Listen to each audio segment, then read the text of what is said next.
Hello, je suis autiste Asperger et dans cette vidéo je vais vous parler donc du syndrome d'Asperger. Alors le syndrome d'Asperger c'est une forme d'autisme. Donc on parle souvent d'autisme invisible quand on parle du syndrome d'Asperger. Pourquoi? Parce qu'en fait c'est une forme d'autisme qui est moins visible. Donc en fait souvent les personnes porteuses du syndrome d'Asperger, aussi appelées ASPI, donc du coup elles arrivent mieux à cacher en fait leurs différences. Le syndrome d'Asperger est aussi appelé autisme de haut niveau. Donc pourquoi? Parce qu'en fait les personnes autistes Asperger, elles ont tendance à avoir un QI au-dessus de la moyenne, donc un QI assez élevé. Donc le QI c'est le quotient intellectuel. Donc parce qu'en fait il faut savoir en fait qu'une grande partie des personnes autistes en fait, ils ont une déficience intellectuelle. Maintenant, déficience intellectuelle, ça commence à être quand même remis en question parce qu'en fait, les tests de QI, ils ont été conçus par des neurotypiques. Donc, les neurotypiques, c'est les gens dits normaux, donc les personnes qui n'ont pas d'autisme. Et donc, ils ont été conçus donc, par les neurotypiques et pour les neurotypiques. Donc du coup, une personne qui est autiste, donc du coup qui n'est pas neurotypique et qui passe le test, en fait, c'est pas conçu pour cette personne-là en fait. Enfin, parce qu'en fait, l'autisme, ça peut aussi être vu comme une différence de fonctionnement en fait. Et du coup, si cette personne ne fonctionne pas de la même manière que la personne en fait pour qui s'est fait le test, est-ce que le test est vraiment valable? Il faut savoir que l'autisme est un trouble neurobiologique avec des racines génétiques. Donc c'est-à-dire que l'autisme est d'origine biologique. L'autisme, donc en fait, il est là dès la naissance. En fait, c'est pas la faute des parents, c'est pas suivant leur éducation. Donc on est autiste, on ne le devient pas.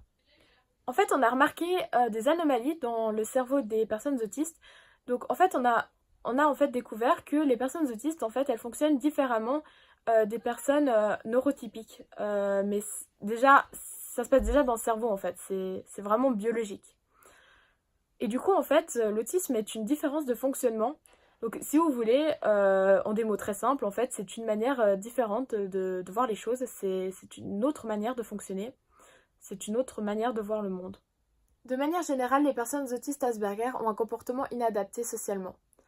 Et du coup, ça fait souvent que du coup, les autres, ils vont du coup rejeter la faute sur eux. Lorsqu'il y a donc des erreurs sociales, etc. Ou alors sur les parents. Alors qu'en fait, ce n'est pas leur faute en fait. C'est inconscient et souvent en fait les personnes donc ASPI, elles font beaucoup d'efforts en fait pour s'adapter socialement. Donc c'est un peu quand même remuer le couteau dans la plaie, j'ai envie de dire. Tout d'abord, il faut savoir que les personnes autistes ont des difficultés dans les interactions sociales. C'est-à-dire qu'elles ont des difficultés, par exemple, à mener un dialogue. Donc, elles ont tendance à mener des monologues. Elles peuvent avoir aussi des difficultés à partager leurs émotions, leurs ressentis et de l'intérêt. Donc, elles pourraient donner l'impression qu'elles ne ressentent rien, alors que ce n'est pas le cas. Voilà. Ensuite, elles pourraient aussi donner l'impression qu'en fait, elles ne s'intéressent pas à ce que la personne est en train de lui raconter, alors que oui.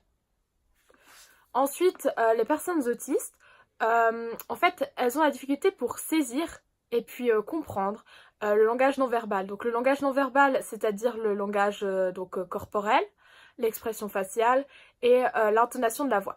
Donc elles n'arrivent pas à le comprendre, mais elles n'arrivent pas non plus à l'utiliser. Donc c'est-à-dire que par exemple, l'expression faciale, donc elle pourrait donc être neutre ou indifférente. Donc souvent les personnes autistes peuvent donner l'impression qu'elles sont froides alors que elles sont pas froides. Les personnes autistes ont des stéréotypies verbales et motrices. Donc les stéréotypies c'est des répétitions. Donc lorsqu'elles sont verbales ce serait des répétitions de mots, de phrases, et lorsqu'elles sont motrices ce serait des répétitions de mouvements. Donc alors par exemple des stéréotypies verbales ce serait de répéter des mots en fait afin de se rassurer dans une situation qui pourrait être angoissante par exemple. Des stéréotypies motrices ça pourrait être par exemple le fait de se balancer ou alors par exemple quelque chose de connu, le flapping, c'est un battement des mains. Enfin c'est un peu comme si on battait des ailes mais avec les mains.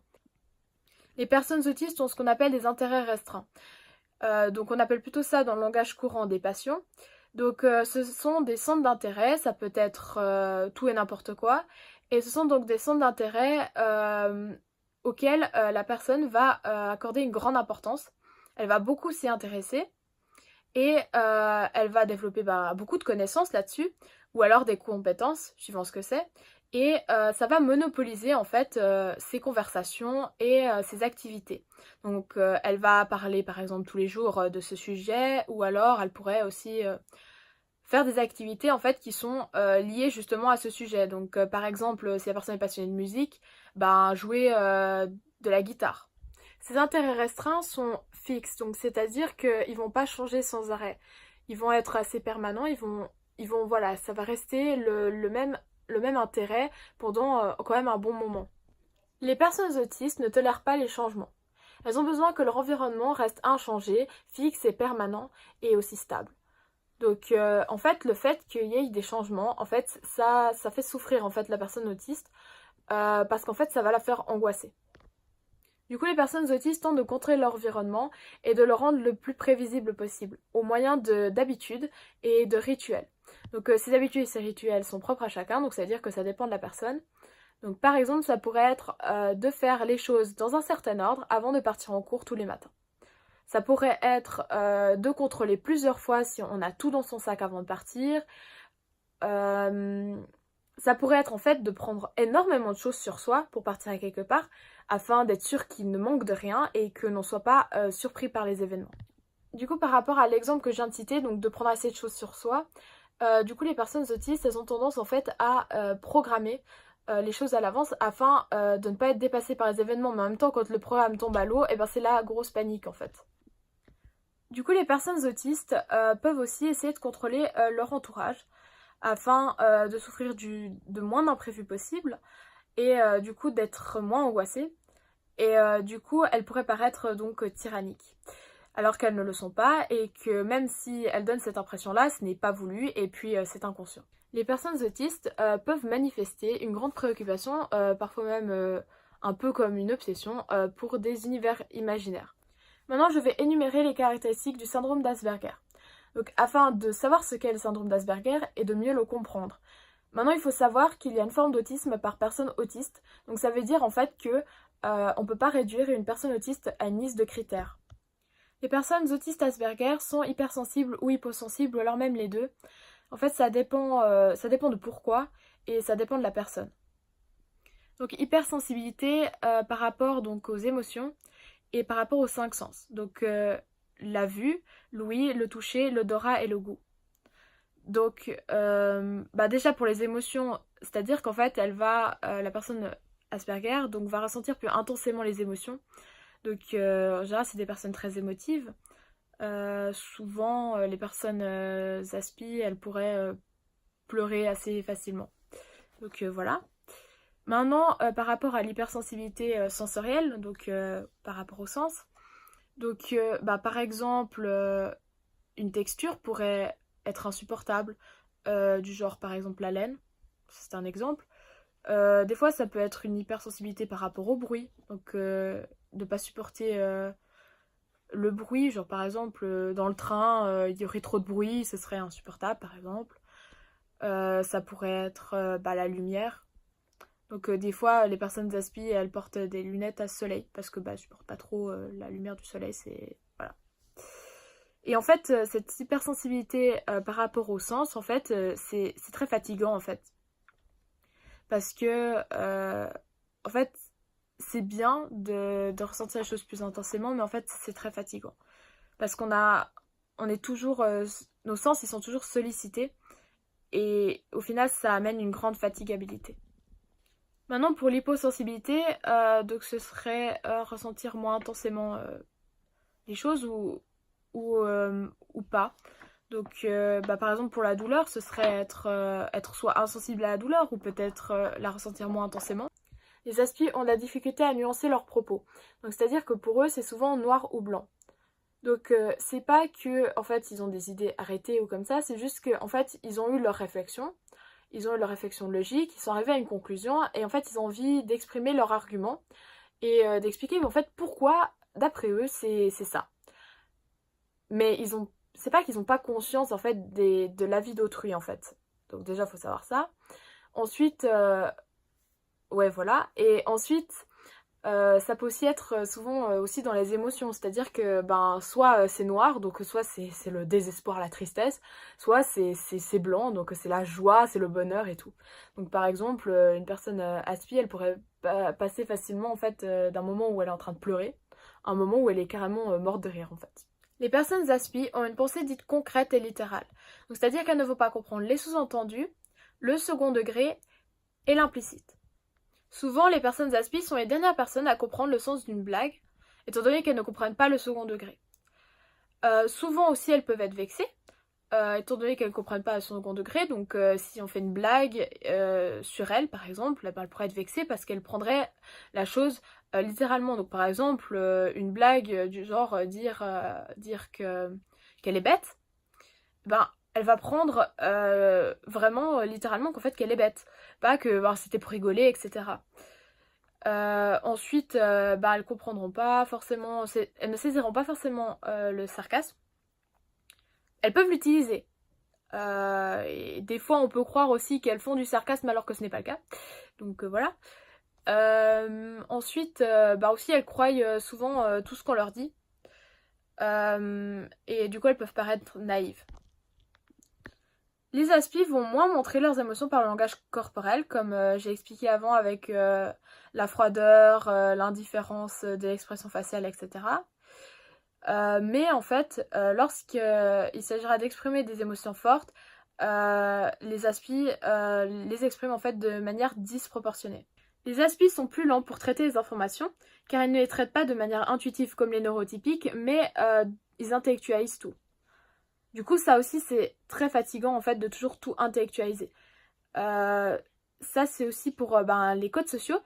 Les codes sociaux, donc, qui ne sont pas innés, donc chez les personnes aspi. Et du coup, ils ont besoin en fait constamment en fait de les apprendre pour pouvoir les comprendre et les utiliser, parce que ce n'est pas inné chez eux, ce n'est pas intuitif. Les aspi vont avoir de la difficulté à synthétiser les informations, parce qu'en fait, ils vont accorder plus d'importance aux détails qu'à la globalité. Donc c'est-à-dire qu'en fait, ils vont aller plus dans les détails plutôt que de dire les choses en gros. Les aspi ont tendance à ne pas saisir les attentes de leur entourage, à ne pas saisir ce qu'on attend d'eux, mais ce n'est pas faute d'essayer. Souvent, les aspi ont un souci de perfection, donc ils sont assez perfectionnistes. Les aspi sont francs et directs, donc en fait les aspi disent la vérité, ils mentent pas, parce qu'en fait ils savent pas mentir, parce qu'en fait ils comprennent pas pourquoi mentir en fait. Ils comprennent pas à quoi ça sert de mentir, ils comprennent pas vraiment le mensonge en fait, ils comprennent pas le concept du mensonge. Par contre ils peuvent mentir mais ils ne le font pas. Ils sont directs, c'est-à-dire qu'en fait ils disent ce qu'ils pensent. Et en fait ils se rendent pas compte que en fait de dire ce qu'ils pensent en fait ça pourrait être pas bien en fait, ça pourrait être ça pourrait faire du mal aux autres par exemple, ça ils vont pas s'en rendre compte. Et du coup souvent en fait ils font des remarques déplacées, ils font des remarques inadaptées socialement, et souvent en fait ils peuvent paraître aussi insolents ou malpolis. Voilà, parce que, de nouveau, comme j'ai dit avant, ils disent ce qu'ils pensent. Les aspi ont un grand respect des règles. Si quelqu'un ne respecte pas une règle, ils auront tendance à faire une remarque. Il leur sera donc difficile de ne pas intervenir. Les aspi ne supportent pas les injustices, ils sont révoltés s'il y a des injustices. Les aspi, ils ont tendance en fait à avoir de la difficulté pour ce qui est de la gestion du temps et l'organisation aussi. Les personnes aspi ont souvent ce qu'on appelle une maladresse motrice. Donc c'est-à-dire par exemple de ne pas réussir à rattraper un ballon. Ils peuvent aussi avoir une mauvaise coordination des mouvements et une allure assez particulière lorsqu'ils courent. Les aspi ont de la difficulté à savoir ce que les autres ressentent. Donc c'est-à-dire par exemple que si la personne avec qui ils parlent est ennuyée, et en fait ils vont pas s'en rendre compte par exemple. Les aspi ont tendance à avoir de la difficulté à mener des conversations avec plusieurs personnes en même temps. De manière générale, les personnes aspi ont peu d'intérêt pour les jeux sportifs et puis pour ce qui est de la compétition. Il est assez fréquent aussi que les personnes aspi aient subi des moqueries ou de l'harcèlement scolaire. Les aspi ne supportent pas l'échec. L'échec les paralyse, les bloque, les empêche de continuer. Étant donné que les aspi ont beaucoup d'échecs du coup dans les interactions sociales, vu leurs difficultés dans ce domaine-là, eh bien, il arrive souvent que les aspi perdent confiance en eux et qu'en fait ils aient une faible estime d'eux, qu'ils aient que peu confiance en eux, du coup à cause des échecs récurrents. Les personnes aspi sont peu influençables par les autres. Ils ne vont pas suivre le mouvement, ils ne vont pas suivre les autres. Donc par exemple, ils pourraient ne pas suivre les modes. Il faut savoir que les personnes autistes Asperger sont constamment stressées à cause de l'angoisse liée au changement. Et puis il faut aussi savoir que ce qui peut être banal et puis facile, puis inné pour une personne normale, peut être éprouvant et très fatigant pour une personne autiste Asperger. Euh, Par exemple, justement, les surcharges émotionnelles et sensorielles, et aussi à cause donc de l'intellectualisation constante. Voilà, cette vidéo est terminée. Cependant, s'il y a des personnes qui se sont en fait reconnues dans cette vidéo et qui pourtant ne sont pas diagnostiquées, eh bien pourquoi pas envisager un diagnostic, parce que en fait ça peut vraiment en fait nous aider à comprendre qui on est, peut-être être une excuse pour nous accepter nous-mêmes, étant donné que en fait les personnes Asperger ont tendance à jouer des rôles, à être quelqu'un d'autre afin de pouvoir rentrer dans le moule, de s'adapter, etc. Et du coup ça pourrait être une excuse quand même pour s'accepter soi-même, pour peut-être prendre un peu plus confiance en nous-mêmes, et puis voilà, se dire que en fait on n'est pas fou, que en fait il y a plein d'autres gens qui sont comme nous, et puis peut-être se sentir moins seul, et puis avoir l'impression d'appartenir à quelque part, même si on est constamment mis à l'écart de partout où on essaye d'avoir une appartenance. Donc pour conclure cette vidéo, j'aimerais dire aux personnes autistes Asperger qui regarderaient cette vidéo, en fait de s'accepter tels qu'ils sont et d'avoir un peu plus confiance en eux. Parce que être autiste Asperger, en fait, c'est vrai que c'est difficile, c'est fatigant, mais ça a aussi des bons côtés. Parce que c'est bien de ressentir beaucoup d'émotions. C'est bien parce que, en fait, après on peut se soucier des autres, on peut se soucier de ce qui se passe autour de nous, on peut être sensible à tout ça, et du coup on peut changer les choses, on peut aider les autres, et voilà, on peut être très utile.